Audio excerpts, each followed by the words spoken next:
Terima kasih buat moderator ya atas waktunya. Pertama-tama kita panjatkan puji syukur kepada Yang Maha Kuasa ya, di mana pada hari ini kita bisa bertemu dalam acara Zona Hukum ya di sini yang membahas tentang pra peradilan.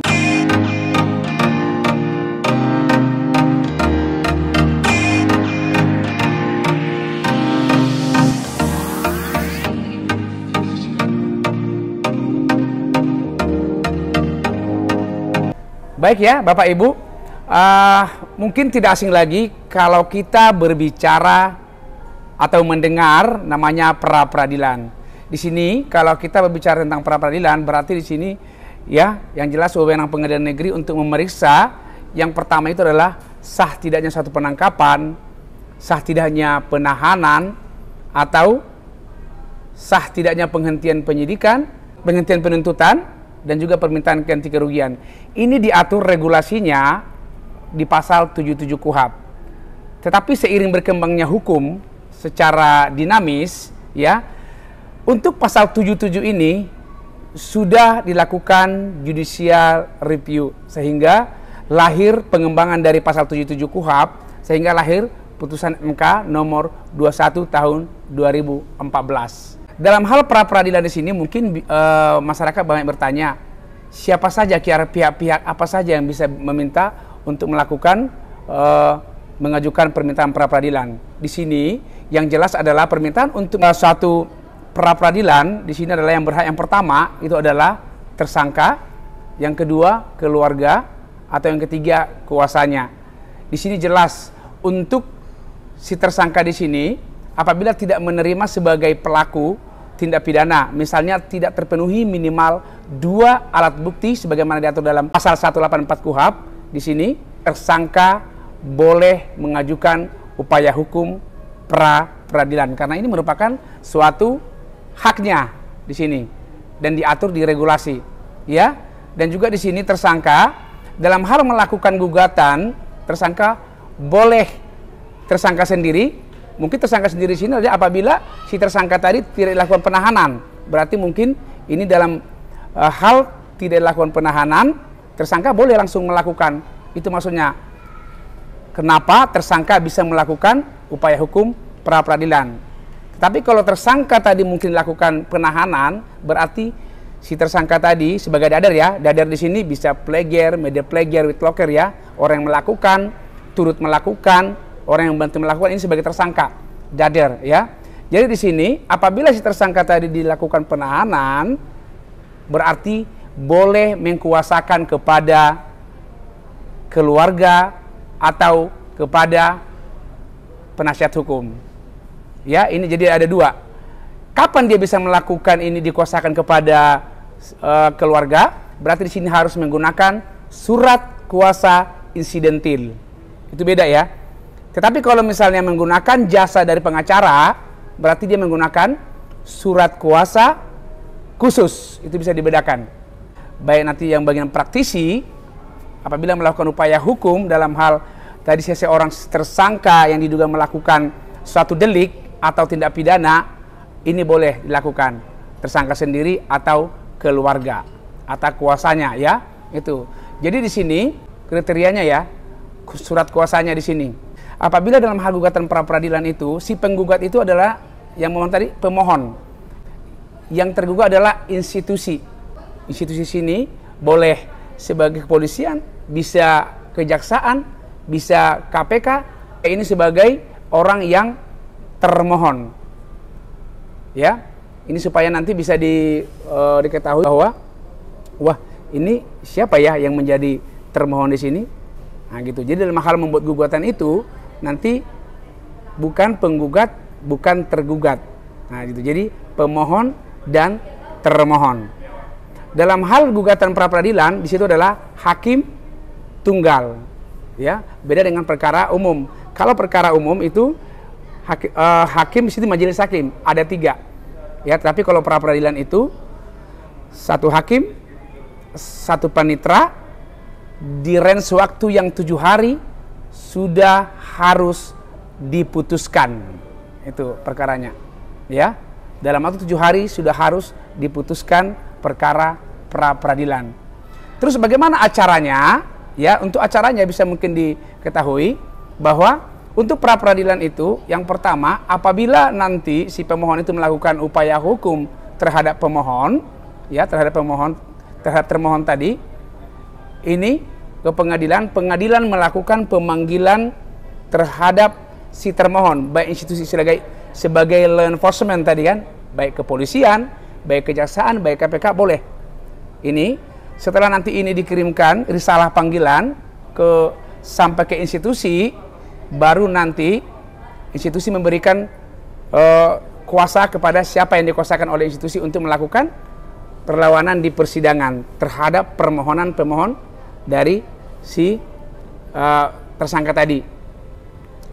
Kemudian masuk dalam sidang pertama di sini, pada waktu sidang pertama di sini hakim mengecek bagaimana formil dari pemohon dan termohon. Itu sidang pertama nanti yang dilakukan dalam hal sidang pra peradilan. Itu sidang pertama. Berarti dari pemohon nanti untuk surat kuasa, ya apabila memakai jasa lawyer ya, surat kuasanya, berita acara dalam hal dalam hal biaya sumpah itu nanti akan diperiksa. Kemudian dari termohon, berarti institusi adalah ada juga surat kuasa, dan juga di sini yang diminta adalah surat perintah tugas. Itu nanti secara formilnya. Itu yang pertama, sidang pertama. Kemudian hakim memberitahukan kepada si pemohon apakah membacakan permohonannya. Kalau mau mengatakan permohon tadi mengatakan dibacakan, tapi kalau misalnya itu tidak dianggap dibacakan, berarti nanti permohonannya cukup dianggap dibacakan. Kemudian sidang kedua, termohon tadi melakukan atau membuat jawaban atas permohonan tadi. Itu sidang kedua. Kemudian sidang ketiga berikutnya adalah pemohon tadi membuat replik, berarti jawaban atas jawaban dari termohon tadi. Kemudian sidang berikutnya termohon membuat duplik. Itu. Kemudian sidang berikutnya baru pembuktian. Ada pembuktian formil, ada pembuktian material di situ. Jadi formil tadi dibuktikan di sana bahwa apabila si pemohon bagaimana surat perintah penangkapan, apakah di luar daripada ketentuan sebenarnya atau bagaimana, itu bisa dibuktikan. Termohon juga seperti itu. Bagaimana berkasnya semua, sprint sita, BA, apakah sudah sampai kepada keluarga atau bagaimana, itu nanti akan dibuktikan di persidangan. Kemudian di hari yang sama juga nanti itu adalah sidang pembuktian material. Jadi memang secara pra peradilan itu sebenarnya kan hanya formil yang kita lihat, tetapi kalau fakta selama ini kita pengalaman di persidangan tidak hanya formil. Jadi hakim itu tidak bisa menilai ruh dari perkara kalau hanya melihat dari formil. Jadi mereka tuh masuk ke dalam bagaimana memeriksa seperti perkara pokok, itu nanti baru mengikut. Nah, itu yang ya pengalaman selama ini ya. Jadi tidak ujuk-ujuk hanya formil saja. Jadi nanti benar-benar materialnya itu juga dibuktikan gitu. Jadi hakim itu bisa tergambar, oh iya ini keliru nggak, error nggak orangnya, benar nggak ini orangnya memang dijadikan sebagai tersangka, error in person apa tidak. Nah itu dia. Jadi dalam fakta persidangan hakim juga membuat pertimbangan itu, mereka sangat melihat itu gitu. Di pengalaman ya selama ini kita dalam hal bersidang, jadi memang pembuktian itu sangat perlu keterangan saksi, bila perlu ahli, mungkin ahli pidana dalam persidangan itu bagaimana membuktikan bahwa delik yang dipersangkakan kepada si pelaku tadi itu memang benar-benar dia sebagai pelaku.